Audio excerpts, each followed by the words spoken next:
Hi, Julie. Hi, Sarah. So, we got a lot to talk about. So much to talk about. You're in the middle of We meet moving. again. Yeah. You have bare shelves and bare closets. Yes, this is my bookshelf, which used to be stuffed full of books and things, and now it's just the bare bones and waiting for someone to figure out how to take it apart. So we've got you in mid transition. I don't know if it's mid. I think I'm closer to the end, I hope. Oh, okay. Yes, yes. Closer to the end of your Please don't transition. say mid. I meant in between beginning and end. You're closer to the end. I'm in transition, but coming down the birth canal, All sort of. right. Not next week, I'll be coming down the birth canal. Right.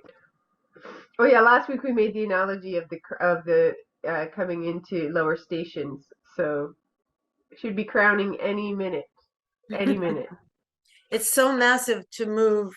I have to say that, I'm an elder, and people with parents who are old and they're always saying that they're so stubborn, they don't want to leave. They think they can die in their house. Those people know what they're talking about. They don't want to move because moving is so stressful. No, I 100% agree. I can totally see why they don't want to move because Yeah. it's so disruptive and so vata. It's like pulling yourself up by the roots. Yeah, yeah, and it generally by the time you're an elder, you put down some pretty deep roots. Yeah. So yeah, so but good for But, you I'm for not going far. It's not like I'm moving to, another country or something. well around the corner, still pulling up the root to get it there. Yeah. Yeah. So what is Okay. the So what do you want to talk about? yeah? I want to talk about the big thing that's happening, which is the Mars retrograde at the end of the month. But also, I want to talk about the full moon on October 25th, I believe. The full moon and the new moon. The new moon on October 25th Okay, new moon October 25th. and the full moon on November 8th. Yes, let's talk about those because I believe there's some eclipses Yeah. mixed in with those. That's about all that that's there's nothing else to talk about. All right, let's get into it. So Mars goes retrograde on the 30th at Hmm. 9:25 a.m. if anyone cares. But it's been in the shadow of that retrograde since early September. Right. So you should be starting to notice the themes bubbling up in your life around. Well, what's happening now from mid-October to mid-November, while Mars is moving to the station, is it's squaring Neptune. Okay. It was more fun when it was trining Saturn. Yeah. And now it's squaring Neptune. So what does that mean? It's brought up so many things for me because of my personal, because of my what I'm going through personally about moving and stuff like that, and how impermanent life is when you actually get down to it. And um, so, what allows me to sort of do what I do is to put it in astrological framework. Um, I think Mars and Gemini square Neptune and Pisces is about confusion. And how I'm experiencing it, although it's weird, if I went back and looked at how I talked about it before, like last year when I did my moon and stuff, I would I would have said that it was about, scammers, people not being able to make connections, and it's exactly how it is. But what I realized is, I mean, some people get scammed. I had a client tell me that she had a gift certificate, a $300 gift certificate, and she went to cash it in and it had already been spent, Oh, right? yeah, that's a scam. So anyway, but that's the point isn't scammers in terms of what I'm seeing. The point is a kind of exhaustion in people who are, so I'm dealing with a lot of, like changing address and changing hydro and all that stuff.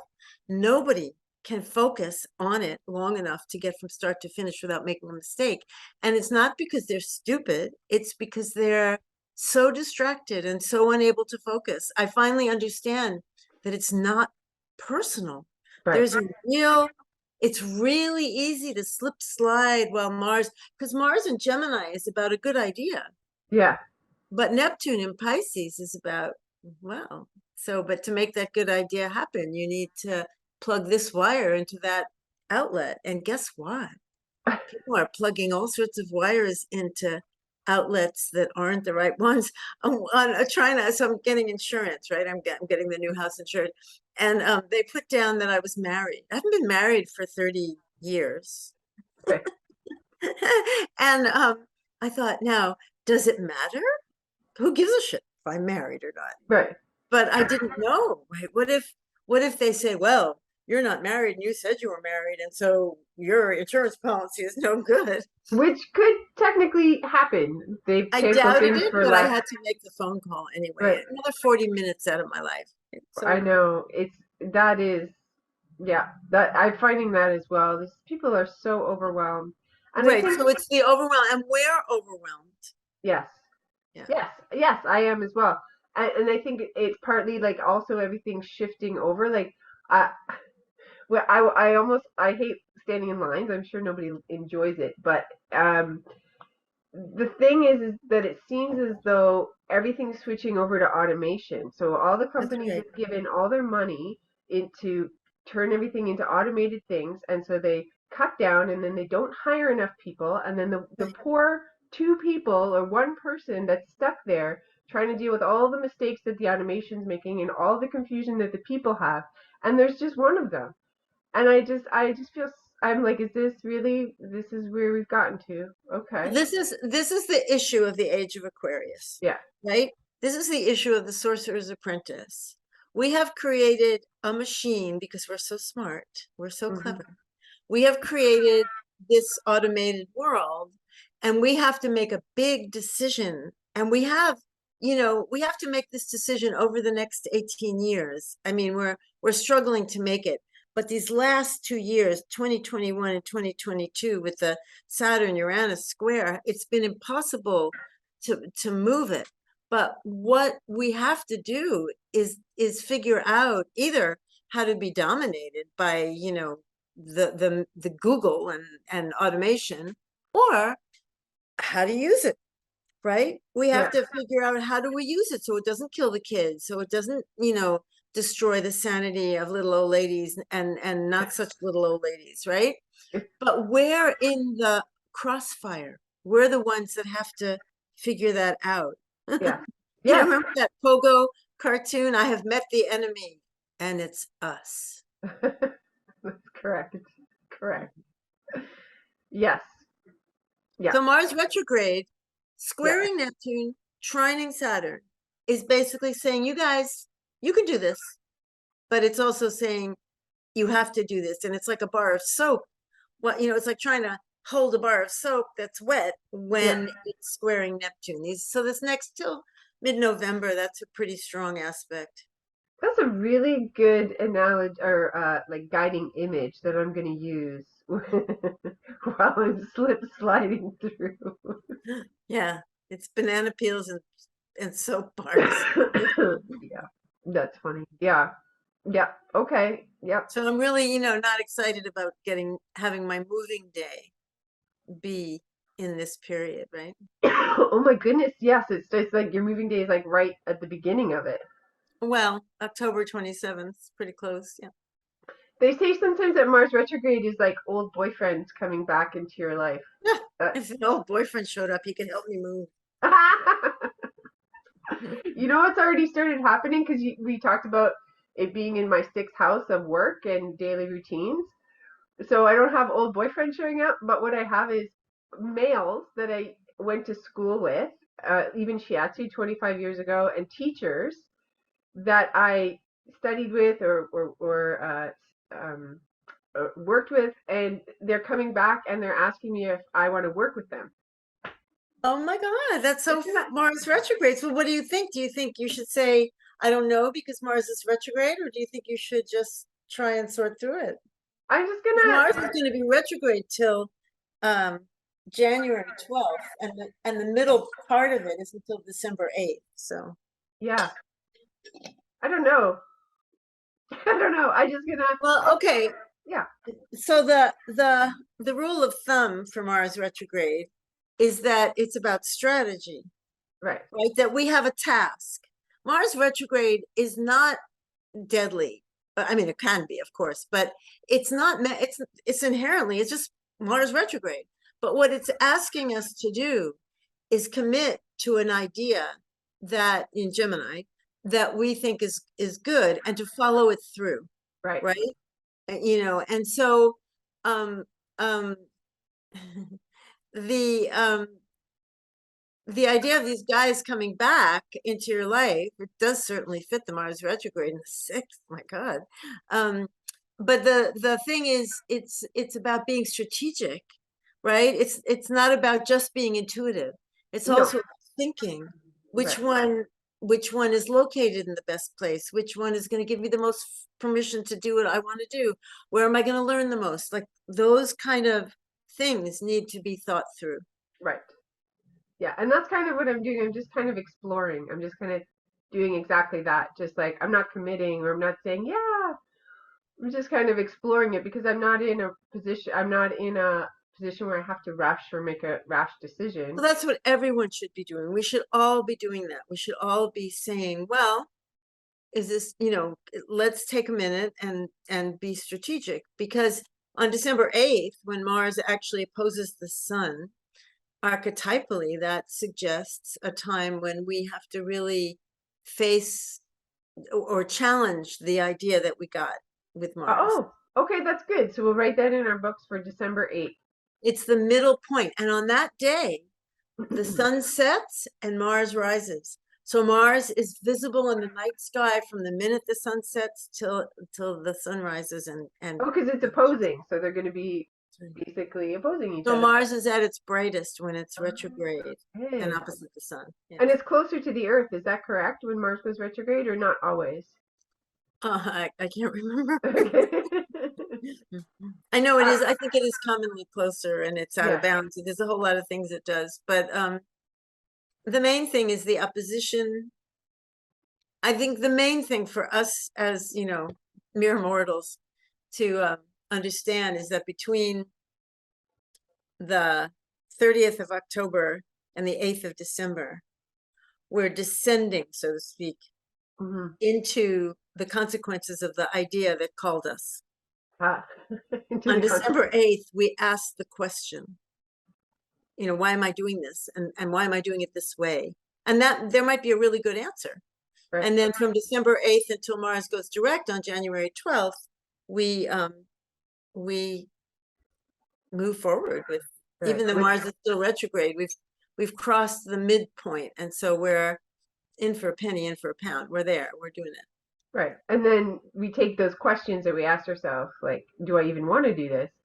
And then move forward with those to sort of sort through those questions. That's great. Mark December 8th on our charts on our Yeah, you know, a few days before, a few days after. Now you're doing a workshop with one of your famous workshops with Aerin Fogel. I know they fill up quickly and everybody gets a lot out of them. So what's the name of it? It's about Oh, it's called Where Have All the Cowboys Gone? okay. Why is Because it that? Mars and Gemini is kind of cowboyish, but it Ah, has a okay. subtitle, which I'm gonna have to look up because my brain is like a sieve. Um, it has a good subtitle though. It's worth me looking up. It's about collective. It's really what Mars requires us to do. Okay, I'm almost there. It says, Mars retrograde in Gemini, the hero's journey as collective action. Oh, nice. As Yeah. collective action, the hero's journey, because the hero's journey doesn't always include the collective, but this time you've got the collective slant to it. I think from here on in, the hero's journey needs to, and that's why we called it "Where Have All the Cowboys Gone?" Because we don't need any more cowboys, Right. right? We don't need that highly individualistic, macho, toxic masculinity. No, We need a collective, and it's possible, it's very likely that the square to Neptune is where we're finding the collective, and the trine to Saturn. It's where we're finding the collective uh challenge and the ability to do that. okay. That makes sense. So if people want to sign up for that, they can go to your website or Julie's web or They can go Aerin. to Erin's website is better because she's sort of collecting the funds. Okay, Um, so I'll put Erin's website and the link to click to sign up for that. But it's all of the workshops that you've done with Aerin are available. I always like to look at astrology in retrospect because then it makes more sense to me. of Um, course, hindsight is 2020. that's right. So they're worth listening to, and if they want to sign up for your Patreon, they can also go to your website, which I'll put on there too. And you've got all sorts of wonderful Hmm. um, Patreon is astrology teachings. me alone. Yeah. Yeah. Okay, good. So we'll do that. And that workshop, I believe, is in November. So it's after the November 5th. started, November 5th, after you've moved. Still very But relevant. not too much after I've moved. You'll still have your bookshelves empty, probably. Probably, maybe there'll be 3 books in there. So I threw out a lot of stuff. Mars retrograde is in my 8th house, right? So I'm really sorting, but I know that once I get there, I'm going to have to throw out a lot more because it's a much Yeah, smaller space. yeah. Which is always kind of hard in the moment, but then once you move, you don't really miss the stuff I found. I don't think I'll miss it, and I think I'll be happy to throw out the rest when I get there. Yeah. Eighth house is transformation, dying Mhm. and being reborn. Oh my goodness. That's what I'm doing. I'm dying and being reborn. Okay. Sounds harrowing, but you're doing it. But it's an incredibly powerful metaphor from what, I mean, this always happens in my life, for what's going on in the world. Yeah. There's so many people that are displaced by climate, and I think about that all the time. I'm moving from Woodmount to Salmon. Right. Like I'm not moving from, the shoreline. Like I don't know what's happening to the poor people in Miami. Mm-hmm. Like there's so much displacement. And next year, when Pluto goes into Aquarius, get ready. I, Humanity's going to show up at everyone's door. what is? What's going to show up? Humanity, the Yeah. great the great wave of humanity is going to show up. It's already there, but it's Aquarius is definitely about, are we humane or not? Yeah. Yeah. And because Pluto's moving into Aquarius, Aquarius is about humanity. Pluto is showing the darker elements or the bringing up the underbelly to be sort of looked at so that we can be horrified and then transform, die and then. Well, so far we haven't done such a good job with Capricorn, but yeah, Uh, that's the idea. no. No. But okay, I mean, let's see what happens. My our yoga teacher's mantra now is Om Let's See. That's good. Let's see. Om Mane Padme, let's see. Yeah. So okay, that's exciting. I'm kind of excited about the Mars retrograde. I think I'm Me foolish, too. but at the Me same too. time, I'm very excited about it. I think for me, and for all of us who tune into astrology this way, we have to realize that we have this very powerful perspective, and we can't use it to make ourselves feel miserable or scared. Yeah. yeah, I've definitely learned that over the last little while when I looked at transits and I was calling you and scared. You have a wonderful way of putting things into perspective, and it does take us out of the now in a way, which can create a sense of separation and anxiety. And I think, like you've said many times, you just have to be able to use it as a framework as you're going through it and It navigating through it. absolutely helps me. Yeah, I know what's going on. I know what I don't want to do that I have to do. Right, right. So let's talk about the eclipses in the new moon and the full moon coming up. Right. So the new moon is on October 25th at 11:50 a.m.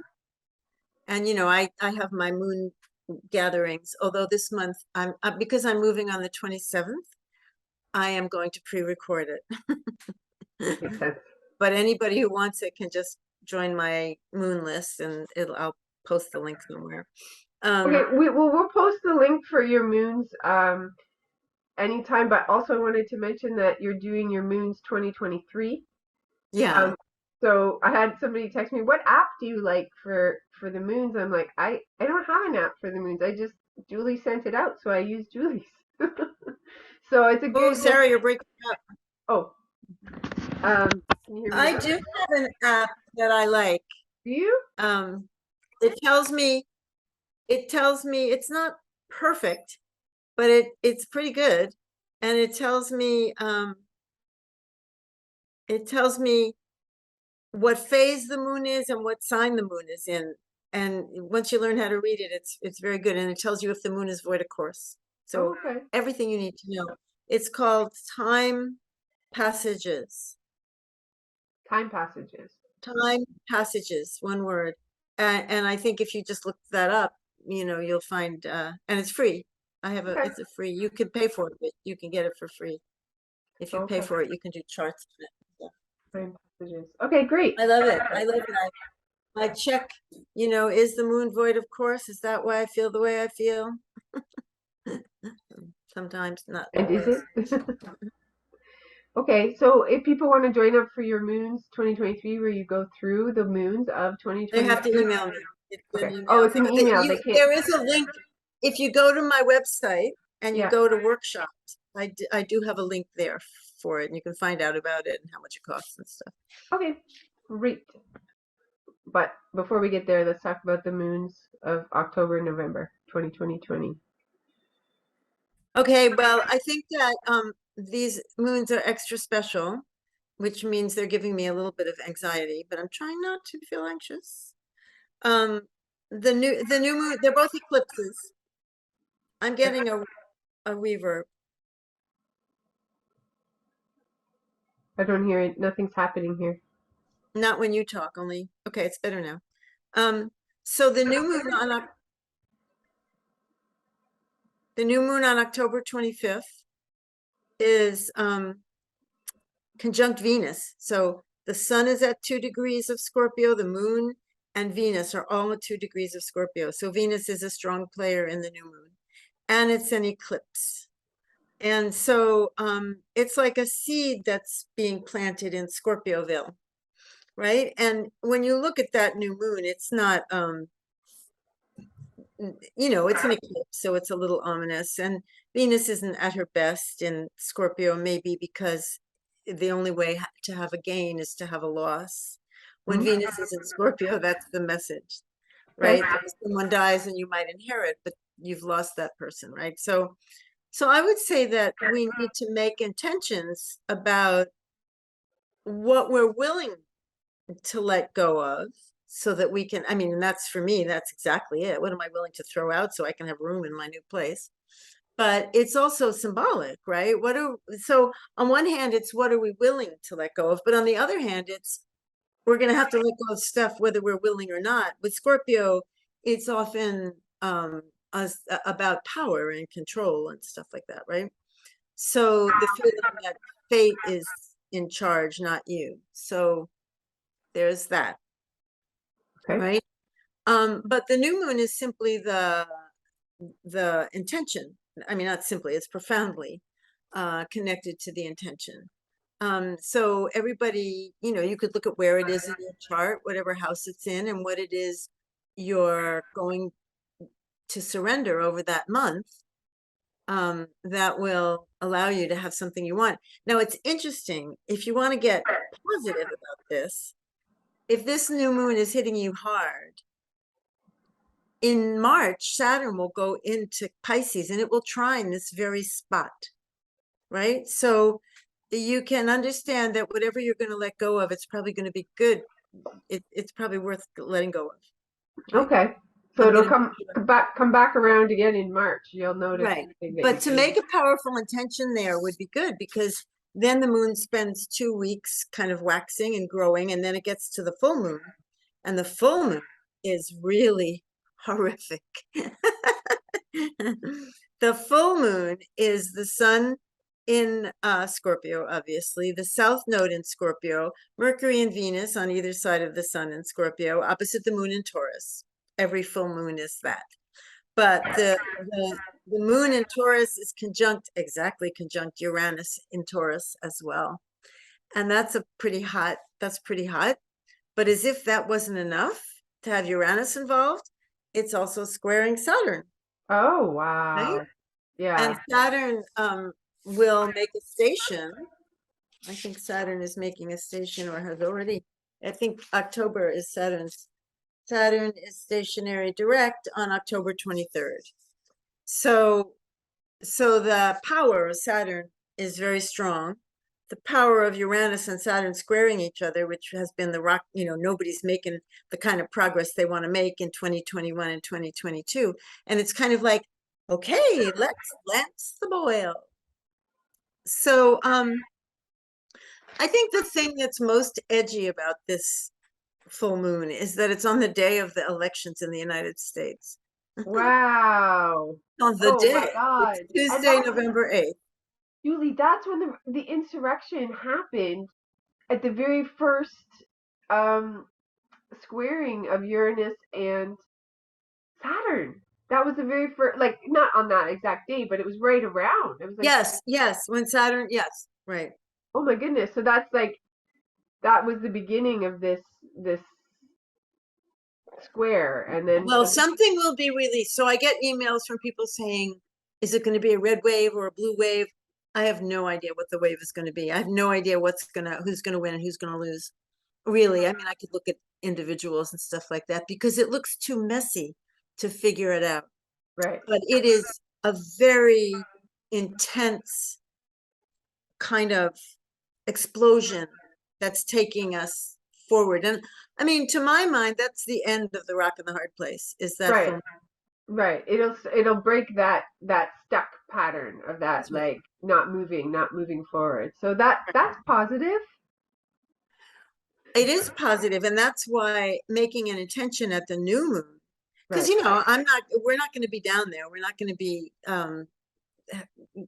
it's Canada where we are here. I mean, I'm sure there are Americans listening, but the idea is that um we're, it's kind of ready, set, go in terms of whatever's been not happening for us, right? Yeah. Yeah. And so the intention that we make at the new moon is a powerful, it's an empowerment that we're willing to be on the journey, especially when you combine that with Mars retrograde, Okay. right? Right. Yeah. That we understand that loss and gain are the front and back of each other. And although it terrifies us, we're here, we're human, we're alive, we deal with it. The actual, people like to celebrate Halloween, of course, but the actual date of Halloween, not Halloween, but the real Samhain, the real moment of power at around this time of year is on the 7th of November, which is almost the 8th, right? Right. That is the exact middle point between the autumn equinox and the winter solstice, Right. right? So it's the dark of the year. It's the descent and the end and the waning phase of the year in the Right. northern hemisphere. And so we're meant to honor the dead, right? We're meant to do all these things that all this stuff is about. And the exact day of that is the day before. So it's a very powerful, like that degree is within a degree of the full moon. Right. So Right. Yeah. it's symbolically, so it's hard for me to feel exactly coherent about this, although I hope I've made some sense of it, Yeah. because um it's really such a powerful full moon. It sounds very powerful, and it sounds like sort of the end of a holding pattern that we've all been in for 2 years. Right, And so right. that to me is exciting. We'll tune in and see how actual exciting it is when it happens. So it's the end of a holding pattern, and it will probably, I mean, it'll probably take a little bit of time, right? Because then you have 2 more weeks of being in this moon cycle, right? And it probably feel messy, Yeah. but it will be the mess so I know, people are thinking, oh, is that going to be Putin pushing the bomb, or is that going to be the Civil War in the United States. And I don't know. I don't know if that's really, it might be Trump going to jail. Wouldn't that be great? But it's kind of like enough already. Right. Right. It sounds like a very powerful, month coming up that we have. Month, 2 months, 3 months, however long it is. But just these next few transits, these next three astrological events sound extremely powerful um They and like you are. said, like giving Yes. us a chance to align with them. And so, so we're working with the forces. We're not, oh, why is this happening? It's like, let's align with what's happening and get yourself sort of working with the planet. The best thing to do when faced with Scorpio Taurus issues is relax. So take a meditation course. Yeah, try not to take a Valium, but take a, understand that this is and has always been the nature of existence, Yeah, right? That things happen that we can't control, that radically change the world forever. And I'm not one whit less anxious about this than anybody else. I want my life stable. Moving, the hardest thing about moving, but the most enlightening thing about moving is how unmoored it feels. Like I'm still in my house, but my old house, but there's no pictures on the walls, and the walls have all been painted, and there's no furniture really, right? So it's this sense of dislocation that is so profound. And I realized that in a very, not to be macabre, but it's what death is like, right? There's a sense of letting go of everything that anchors you to your identity. yeah, yeah. And there's like,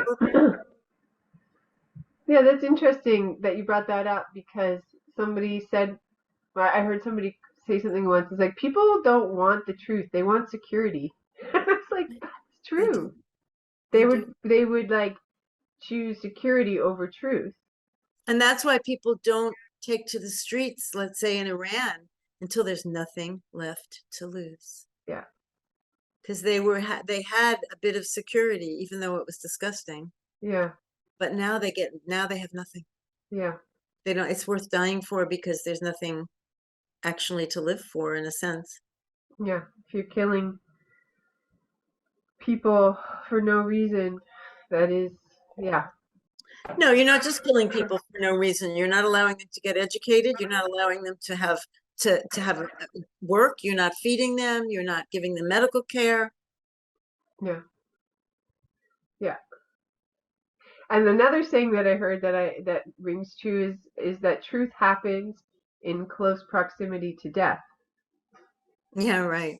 And it's true when things die or end, a lot of truths Yeah, come to the surface is because it's like, well, your security's gone anyway. You might as well know the truth, or you might right. Nothing left to lose. nothing left to lose.